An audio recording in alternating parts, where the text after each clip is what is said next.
beginning. Really fast around here though. Already out the mid. It's been 20 seconds of the round and we're already in B. There's a lot of members there as well. Not a single member from Heroic actually coming through that B ramp area. Oh my god, I talked about it. You know, Cello needs to show up. That's a nice 3-kill from him right off the bat. Makes it a 2-on-2 situation now though. Julies from Danico. Danico perhaps another X factor that can play into MIBR's favor. The new pickup. I mean, looking dangerous, but the Julies, I don't know if they can do it, man. Just running around, spamming the Julies is not going to really pan out for him in this instance. I still have...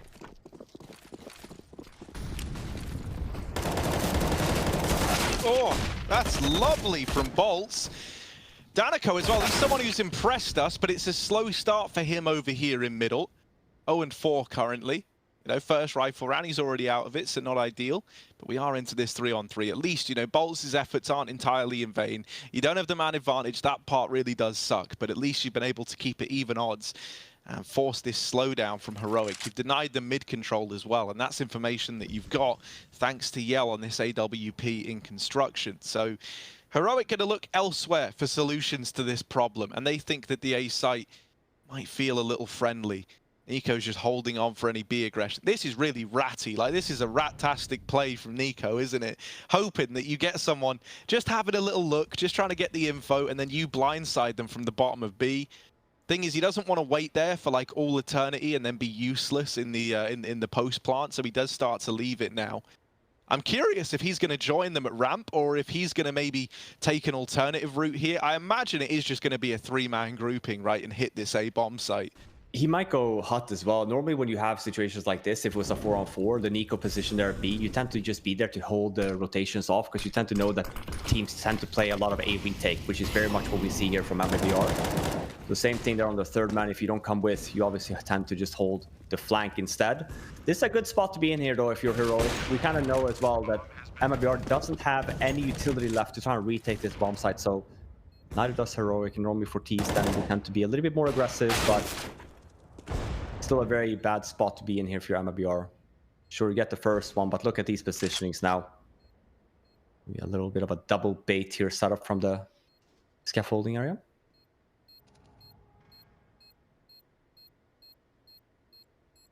Yeah, playing it patient. Yell. Oh, that looked like it was on actually. And that's surely, yeah, indeed. Heroic may have delayed this to try to peel away one of these players.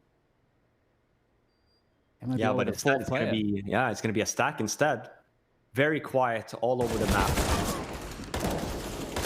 Oh, well, not quiet anymore. You don't have to worry about that because Shuz has broken the silence, hasn't he?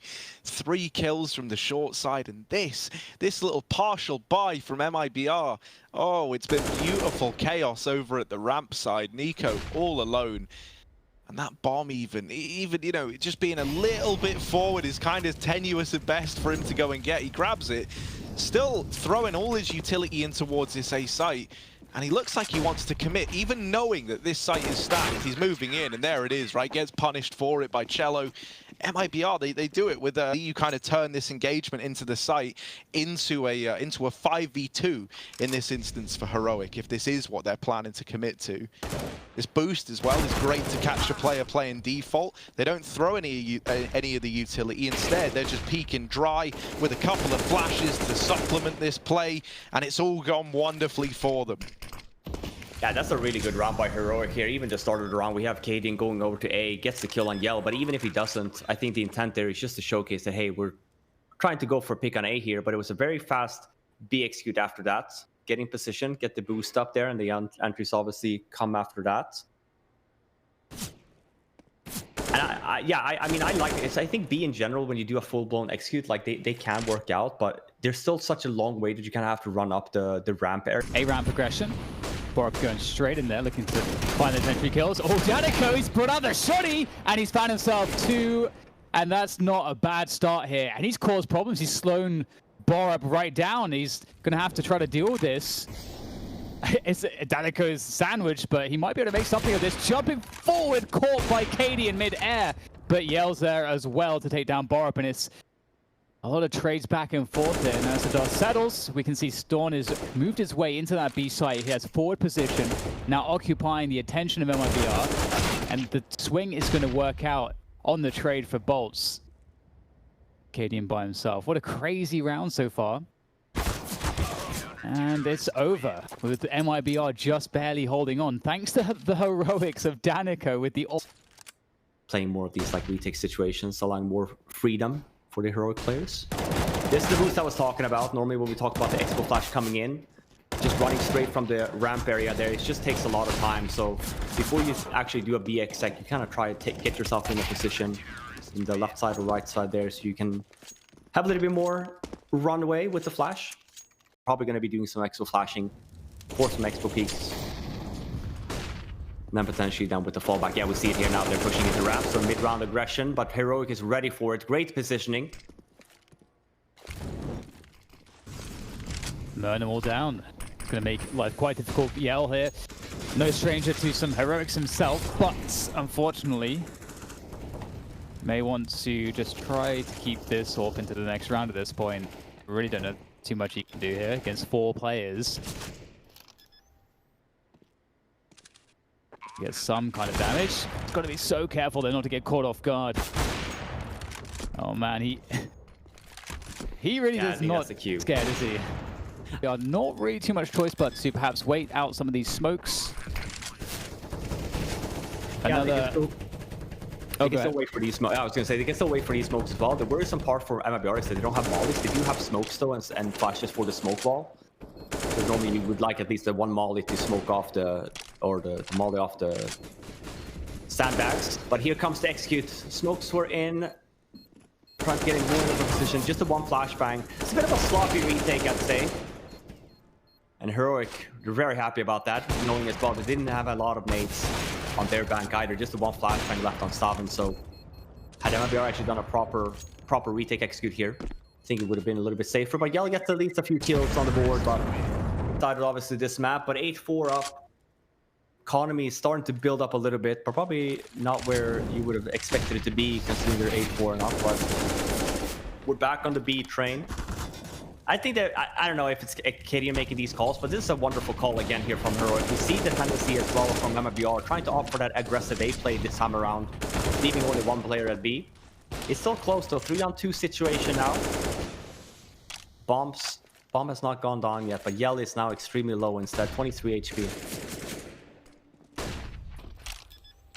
They're getting a lot of value out of the spray through the smoke there. Yell down very, very low. No utility really to retake except a single smoke. Let's see what they can do with it though.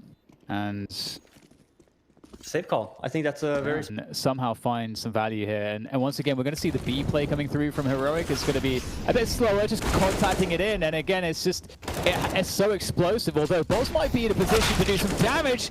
Lots of damage done, maybe not as much as he wanted, but a 3 versus 2 in favor of MIBR. It is a better look than we've seen. Oh, that's devastating. Yeah. Molly just ticking over, man. Just getting rid of Danico. There's the repeat, though, from... what, SHZ? Shuz? Either or. Here he is, Cadian. Long rotate, running around. Tried to dodge the grate, but I think he just caught it at the end. However, no one's nearby to hear it for MIBR. So he's got the bomb site. He's got this bomb down. And either we're going to get to see a masterclass out of Cadian as to how these post plants in A are always tricky to rotate, right? Because this is a 1v2. This is one that MIBR should be feeling good about attempting. But you really can just play for time around this bomb on this A site. It can feel like a nightmare to deal with, especially when you look at MIBR. They've got no utility. They've got nothing to force engagements, to make Cadian get uncomfortable. It's going to have to be one player stick the bomb, the other get the kill. And when that doesn't happen, everything's coming up in favor of Cadian. Heroic onto 10, and the 1v2 locked in. Spots. Oh, 5 HP from Yell, and the distraction is so good for SHC, able to pick up 2. Storm gets the trade, but maybe there's been too much damage done at this point. The bomb's down on the ground. Niko's alone facing the full force of MIBR, and he has so many angles to worry about. You can see him having to check between both the side alley and the site itself, and Danico will finish him off with the...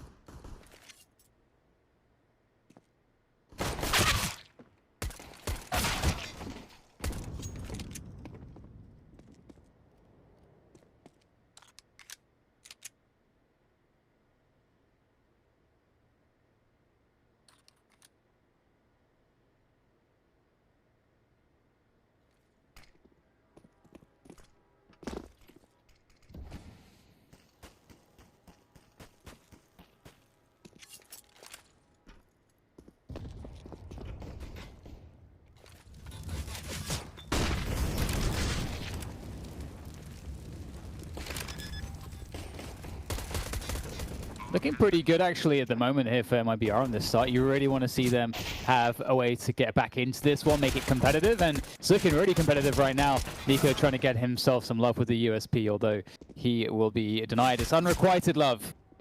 And Borup, I mean, these three remaining players are very low, but they are going to be able to play the bomb quite nicely here. Great stuff from boltz, really abusing his position. And there you go. Not standing on the sandbags there. Yeah, one of the things you see a good deal here is like if you're setting up to play like a retake A round, these nades can be really versatile at just tipping the scales in your advantage by nading the bomb planters. So I wonder if that's what we're going to see here. Nade doesn't come through. It will a little bit late. Stound's already actually dealt with the man getting that bomb down. So the nades never matter so much as the kills that have come through on the back of these deagles. Cadian is lining up this smoke to help his teammates out in the retake. That's going to get thrown over now as the push comes in. That falls onto the bomb just to give them a veil to work with. They tap it to try and bake these peaks out, but nothing's come through yet. Mibr have already realized that that was just the tap, and it's not the commitment, it's not the stick from Heroic. So with that read, they've probably won the round, right? Not really much you can do here if you're the Danes in this scenario, apart from FURIA. So I am really curious to keep track of him. They've actually got him watching mid in this round. And that's actually the perfect call to make, right? As he's about to find out. Smoke's going down. I like this smoke, but it's always got gaps, right? It opens up this mid to B potential, and you can run this very quickly, but you do have to contend with those little gaps either side of the smoke. And the fact that Mibr aren't mindful of that has cost them dearly. They've lost these players pushing in through middle.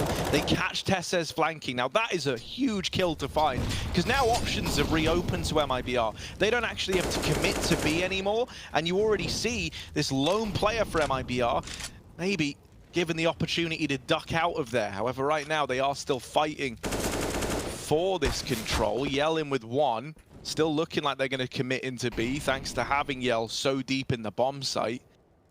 Cadian and Niko knocking on the door, however, already here, posted up. Cadian holding this tight little angle, trying to catch them crossing, but they jump over the top. That's smart from Cello to dodge this AWP. Yeah, without any nades as well, it was looking very dangerous for Mibr. But just from jumping over the angle, gives them a chance here at least. 1-on-2 situation.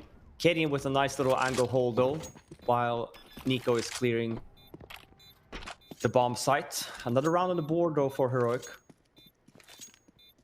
Probably a few. And I don't know, I feel like we've seen more AUGs this event than before. I think it's coming back into a bit of a meta on certain maps. Oh man, they're definitely gaining prominence. You know, like we started to see mousesports be like a real early adopter. FURIA as well, a team that liked bringing them out, and then Astralis started using it more and more, and now it's gotten to a point where I feel like on maps where it's very much catered to it, you know, I'm kind of speaking about like your nuke outsides, your vertigo ramp duels, your train yard fights. The org is really good there, and you see it come out a lot. Interesting as well, that is, I think, especially when you consider how enjoying that, but they won't be enjoying the fact that they're very low on utility at this point. A single Molotov to their name and a couple of smokes. That, however, is a welcome sight. Great picks there as they continue to force the issue, looking to storm this bomb site. A site. Storm is standing steadfast. Yeah, and 2-on-3, and they have backups. I was going to say, I'm pretty sure he's going to be fighting for this instead. Almost gets the 1 kill, leaving Borup now in a 1-on-3 situation. Might get a kill here, though. Oh, that's unfortunate for Mibr. A bit sloppy. Still, though, very difficult position to be in here if you're Borup. You do have some nades, but all 3 guys at the same time peeks you.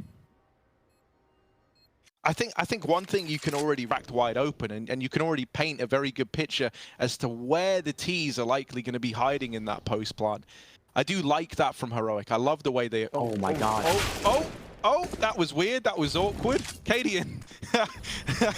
never saw them get boosted up, man. Yeah. He's so confused by that one. Ooh, okay. It was Stound who got it. I thought it was Borup jump shot in with the AWP, and I'm like... Did he just jump shot them? No, it's down from top railing. And here are these ramp challenges that we're talking about, but this time it's taken to the extreme. They get all this control, all this information, and now they know, well, it's B because it's not A, so kind of narrows it down for you. Yeah, I love that play from Heroic, just taking over map control again. Sure, they allow Mibr to just get the B bombs up, but look at the utility here from Heroic. A 4-on-2 situation as well. Nothing on the hands of Mibr other than AK armor. Very difficult after plant situation to be in.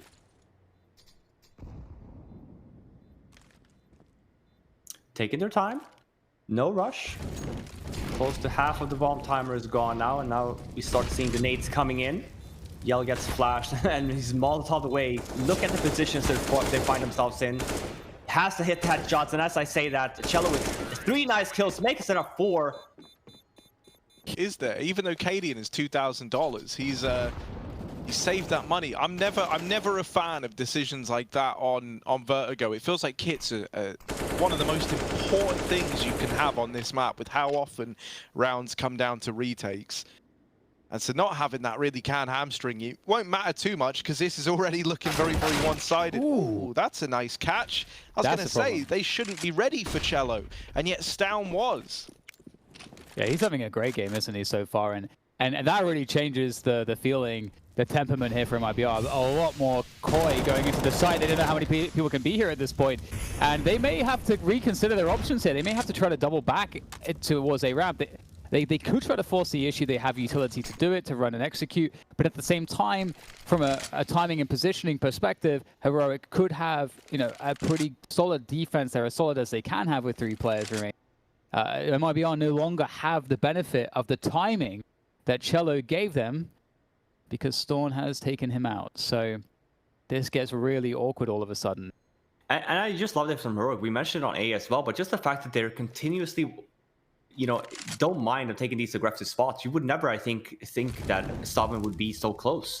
Exactly, right? Like, Cello has been there already, you know, Stavin's taking that green position, gets another guy low, so he gets 2 kills, and SHZ is down to 16 HP. 2-on-2 situation now. Bomb's about to go down. There's 8 seconds left on the clock.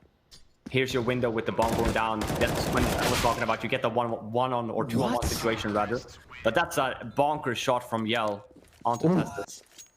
I don't know. I thought that was an 8. Gives MIBR a bit more room to take over mid. Oh, Storm is so damn good. He knows everything that's happening right now, and he is not missing a beat. Storm looking to get another one. As well. I love that. You know, the cockiness, right? And this is really, you know, I feel like not a lot of more like teams do this, but just the fact that we continue to see the push and getting in positions, aggressive spots at that as well. Nice 3 kills from Storm. Yeah, so confident with his angles. Had that advantageous right-eye peek on that one too. And those peaks are even stronger with the zoom of the orb. So, well, SAC able to get 1 kill in return. Feels like a very long road and a very unlikely one for them to make much more of this, though. And indeed, Heroic. And this is huge too, because they got the double orbs, as you said, Robin, and they had to sacrifice a lot of utility to actually have the firepower going into this round, which, you know, that's something that for me makes it even more awesome to see that Storm took matters into his own hands and says, you know, we're not going to win the... In Cadian being there.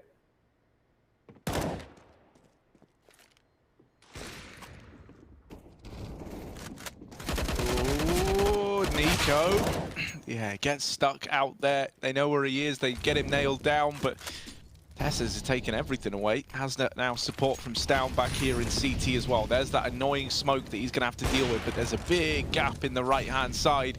So he's swinging in from Elevator. The wrap from Tessas is good, and Heroic are on to 15. And yeah, I really do think that the difference is here IBR in that first half. And sadly, it might leave them in a situation where you look back at this map and you go, well, if that first half wasn't so one-sided, maybe there was a chance. Like that from Danico to keep the pace high, to keep the pressure applied to Heroic. Cadian not crumbling under the pressure, instead being molded into a real gem, a real diamond here. Has put it into the 2v1. It's all onto Cello with his CZ. Nice little tiger print, but he's going to have to roar to life in this one. Orb down to his left that he could look to grab. trying to deny the victory to Heroic. Pressure's on, but he's gone silent. Oh, very unfortunate for Cello. What a close round. Yeah, absolutely. And even